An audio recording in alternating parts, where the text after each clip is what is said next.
হরে কৃষ্ণ সতী ভক্তবৃন্দ, আপনারা দেখতে পাচ্ছেন বৈষ্ণব পঞ্জিকা। এটি হরে কৃষ্ণ পাবলিকেশন থেকে প্রকাশিত। যদি আমরা এর 99 পৃষ্ঠা দেখি, তা 99 পৃষ্ঠা দেখতে পাচ্ছেন, 99 পৃষ্ঠা। তো এর ধর্মীয় মাস হিসাবে 12 কেশব, 11 অগ্রহায়ণ, 27 নভেম্বর বুধবার। বুধবার কি এদিকে বুধবার দেওয়া আছে যে উৎপন্না একাদশীর উপবাস। বুধবার শ্রী উৎপন্না একাদশীর উপবাস, অর্থাৎ ব্যঞ্জলি মহাদ্বাদশী। এই দিন হচ্ছে ব্যঞ্জলি মহাদ্বাদশী। আর পারণ দেওয়া আছে 12 অগ্রহায়ণ, 28 নভেম্বর বৃহস্পতিবার। পারণ হচ্ছে প্রাতঃ 6:21 থেকে 6:56 পর্যন্ত। এটা পারণ, বৃহস্পতিবার পারণ। আর বুধবার উপবাস। কেন উপবাস বুধবার? এটি হচ্ছে ব্যঞ্জলি মহাদ্বাদশী, উৎপন্না একাদশী উপবাস, এটি ব্যঞ্জলি মহাদ্বাদশী। এখন আমাদের হরিভক্তি বিলাস আদি প্রামাণিক শাস্ত্রগ্রন্থে 8টি মহাদ্বাদশীর নাম উল্লেখ পাওয়া যায়। তার মধ্যে একটি হচ্ছে ব্যঞ্জলি মহাদ্বাদশী। তো মহাদ্বাদশী যদি উপস্থিত হয় তো একাদশীকে পরিত্যাগ করে দ্বাদশীতে উপবাস করতে হয়। এজন্য মঙ্গলবার একাদশী ঠিক আছে, যে মঙ্গলবার এই দিন একাদশী ঠিক আছে, কিন্তু যেহেতু বুধবার মহাদ্বাদশীর আবির্ভাব হয়েছে বা মহাদ্বাদশী উপস্থিত হয়েছে বুধবার, এজন্য একাদশীকে পরিত্যাগ করে মহাদ্বাদশীতে উপবাস করতে হয়। তাই শুধু ভক্তবৃন্দ, আমি এর আগে একটি আলোচনায় বলেছিলাম, আবার বলছি, 3টি কারণে, অর্থাৎ আমার গবেষণায় আমি 3টি কারণ পেয়েছি, আরও থাকতে পারে। তো 3টি কারণে একাদশীর উপবাস পরের দিন হয়। 3টি কারণে। 1 নাম্বার, 3টি কারণ আপনারা শুনুন। 1 নম্বরে যদি দশমী সংযুক্তা উপবাস হয়, দশমী সংযুক্ত একাদশী হয়, একাদশী তিথিতে যদি দশমী সংযুক্ত হয় তাহলে ওই দিন একাদশীতে উপবাস হবে না। দশমী সংযুক্তার কারণে একাদশীতে উপবাস হবে না। আর একটি, যদি একই তিথি 2 দিন থাকে, তাহলে অর্থাৎ আজকেও একাদশী তিথি আছে, কালকেও একাদশী তিথি আছে, কালকে যদি 1 মিনিট 2 মিনিট অল্প সময় থাকে, তারপরও উপবাস আজকে হবে না, কালকে হবে। তো 1 নম্বর হচ্ছে যদি দশমী সংযুক্ত একাদশী হয় তাহলে পরের দিন উপবাস হবে, যদি একই তিথি 2 দিন হয় তাহলে পরের দিন উপবাস হবে। আর 3 নম্বরে যদি মহাদ্বাদশী উপস্থিত হয়, তাহলে একাদশী পরিত্যাগ করে মহাদ্বাদশীতে উপবাস করতে হয়। তো আমি কালকে যে মঙ্গলবার একাদশী ঠিক আছে, কিন্তু বুধবার হচ্ছে মহাদ্বাদশী। তা মহাদ্বাদশী হলে পরের দিন উপবাস হয়। আমি এটি শেষে বলছি। প্রথমে দশমী সংযুক্ত এবং একই তিথি 2 দিন হলে যে পরদিন হয়, আমি সংক্ষেপে বলছি। তো দশমী সংযুক্তা ক্ষেত্রে, দশমী সংযুক্তা কাকে বলে? অর্থাৎ আপনার সূর্য ওঠার 1.5 ঘন্টা বাকি আছে, এখনও দশমী তিথি শেষ হয়নি, একে বলে দশমী সংযুক্তা। অর্থাৎ সূর্য ওঠার 1.5 ঘন্টা পূর্বে দশমী তিথি শেষ হতে হবে। যদি শেষ হয় তাহলে এটাকে দশমী সংযুক্তা বলে না। যদি সূর্য ওঠার 1.5 ঘন্টা আছে, এখনও দশমী শেষ হয়নি, তাহলে সেটাকে বলে দশমী সংযুক্তা। এই দশমী যদি একাদশীর সাথে সংযুক্ত হয়, সেদিন উপবাস হবে না। এটি পদ্মপুরাণে একটি সুন্দর উদাহরণ আছে। কি উদাহরণ? যে দুধ খুবই পবিত্র এবং সুস্বাদু খাবার, খুবই ভালো দুধ। সেই দুধের গ্লাসে অনেকগুলো দুধ, ধরেন 1 বালতি দুধও যদি ধরি, সেই 1 বালতি দুধে যদি একটু মলমূত্র পড়ে, সেই দুধ আর খাওয়া যাবে? সেই দুধ পান করা যাবে না।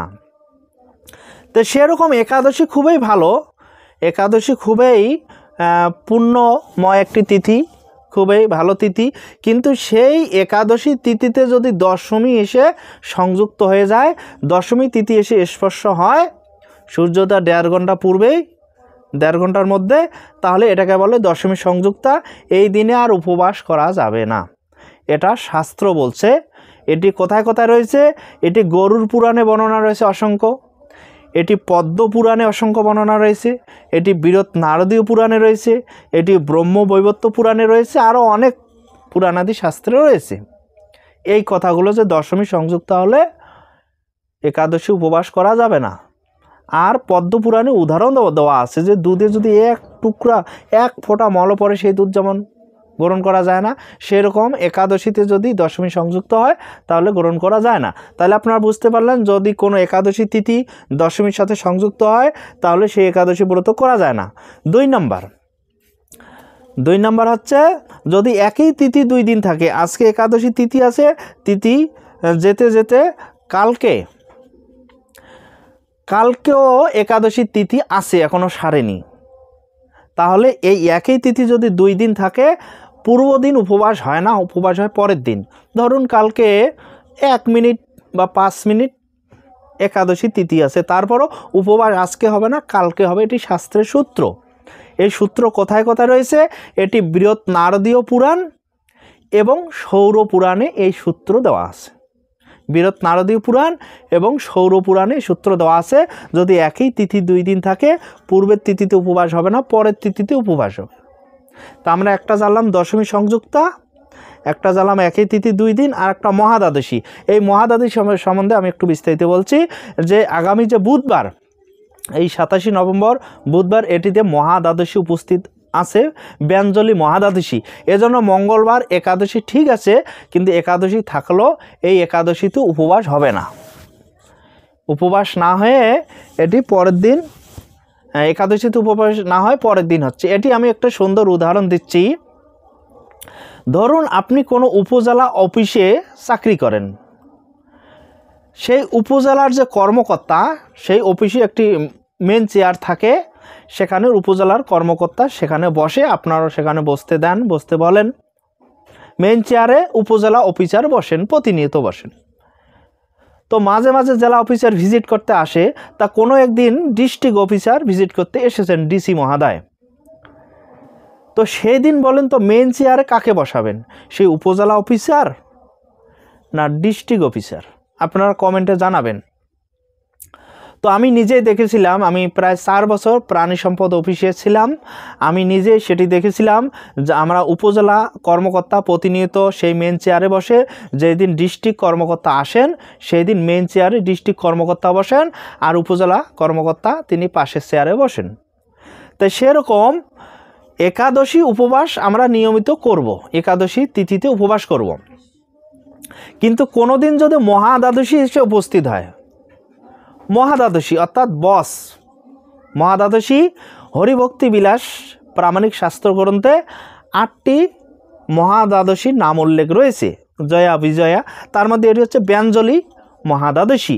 এটি বুধবার উপস্থিত হয়েছে, এজন্য মঙ্গলবারে উপবাস না করে বুধবার উপবাস করতে হবে। অর্থাৎ একাদশী আমাদের সম্মানীয়, মাননীয়, কিন্তু এই মহাদ্বাদশী উপস্থিত হওয়ার কারণে একাদশী তিথি পরিত্যাগ করে দ্বাদশী তিথিতে উপবাস করতে হবে। অর্থাৎ শাস্ত্রের নিয়মে এই উপবাসটা দ্বাদশীতে পড়তেছে এবং একাদশীতে অন্ন নিন্দিত হবে না, কারণ যেদিন উপবাস নির্ণয় হয়, সিলেক্ট হয়, সেই দিনে অন্ন নিন্দিত হয়। সুতরাং এই উপবাস যাচ্ছে বুধবার। তো আপনারা বুধবার উপবাস করবেন এবং বৃহস্পতিবার আপনারা পারণ করবেন।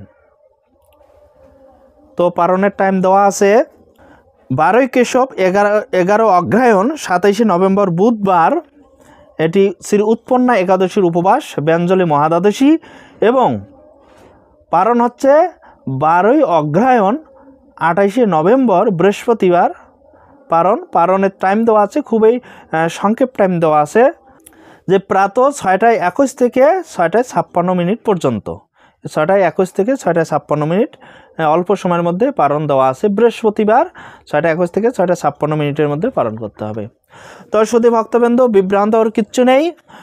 মঙ্গলবার একাদশী তিথি রয়েছে ঠিক আছে, কিন্তু আমাদের এই উপবাসটা করতে হবে বুধবার, এটি মহাদ্বাদশী উপস্থিত হওয়ার কারণে। আমাদের 8টি মহাদ্বাদশী রয়েছে, 8টি মহাদ্বাদশী রয়েছে, সেটি 8টি মহাদ্বাদশী যখন যখন আসবে তখন একাদশী পরিত্যাগ করে দ্বাদশীতে উপবাস আমাদের পরে, এটি শাস্ত্রের সূত্র। তা শুধু ভক্তবৃন্দ, আমরা জানলাম 3টি কারণে পরের দিন উপবাস হয়, একটি হচ্ছে দশমী সংযুক্তা, একটি হচ্ছে একই তিথি যদি 2 দিন থাকে, আর একটি হচ্ছে যদি মহাদ্বাদশী উপস্থিত হয়। তা দশমী সংযুক্ত হলে একাদশী ওই দিন পরিত্যাগ করে পরের দিন দ্বাদশীতে উপবাস হয়, একই তিথি যদি 2 দিন থাকে একাদশী পরিত্যাগ করে দ্বাদশী উপস্থিত হয়, আর যদি মহাদ্বাদশী উপস্থিত হয় একাদশী পরিত্যাগ করে দ্বাদশী উপস্থিত হয়। তো অনেকেই এই ধরনের প্রশ্ন করে যে মঙ্গলবার তো দশমী সংযুক্ত নয়, মঙ্গলবার তো একাদশী ঠিক আছে, একাদশী ঠিক আছে কিন্তু মহাদ্বাদশী উপস্থিত হওয়ার কারণে ওই দিন একাদশী পরিত্যাগ হয়, মহাদ্বাদশীতে উপস্থিত হয়। তো হরে কৃষ্ণ সুধী ভক্তবৃন্দ, আপনাদের যে কোনো জিজ্ঞাসা বা মতামত থাকলে আপনারা কমেন্টে জানাবেন। আপনারা বিভিন্ন প্রশ্ন থাকলে শ্রদ্ধা সহকারে ভক্তি সহকারে আপনার প্রশ্ন করবেন, আমি প্রশ্নগুলোর উত্তর দেওয়ার চেষ্টা করব। আমি প্রশ্ন পর্ব নিয়ে আসার চেষ্টা করছি, অনেকগুলো প্রতিনিয়ত আমি 5টি বা 10টি করে প্রশ্নের উত্তর দিয়ে যাব, তাই আপনাদের জিজ্ঞাসা থাকলে আপনারা পাঠাবেন। তো হরে কৃষ্ণ, দেখা হবে পরবর্তী ভিডিওতে। সকলেই হরে কৃষ্ণ মহামন্ত্র জপ করবেন এবং সুখী হবেন, এটি শ্রীল প্রভুপাদ বলেছেন। তো হরে কৃষ্ণ, হরি বল।